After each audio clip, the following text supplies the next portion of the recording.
കൈക്കൂലി വാങ്ങുന്നതിനിടെ village officer പിടിയിൽ. Kottayam Elamkulam village officer വിഷ്ണുവിനെയാണ് പിടികൂടിയത്. പോക്കുവരവിനായി 2000 രൂപ കൈക്കൂലി വാങ്ങുന്നതിനിടെയാണ് അറസ്റ്റ്.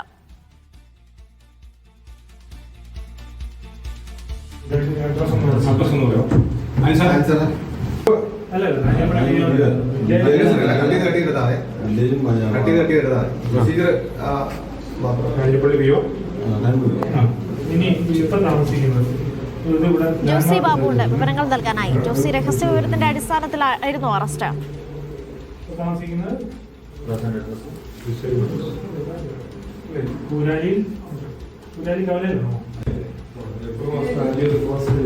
ജോസി, കേൾക്കാമോ?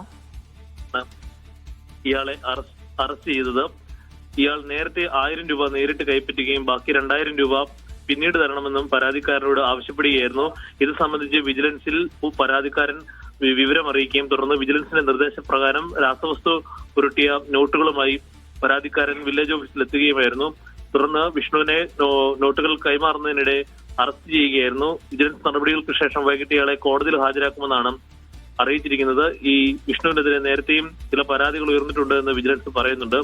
ആരോഗ്യ പ്രശ്നങ്ങൾക്ക് ശേഷം ഈ അടുത്തിടെയാണ് ഇയാൾ ജോലിയിൽ തിരികെ പ്രവേശിച്ചതെന്നാണ് റവന്യൂ അധികൃതർ അറിയിക്കുന്നത്.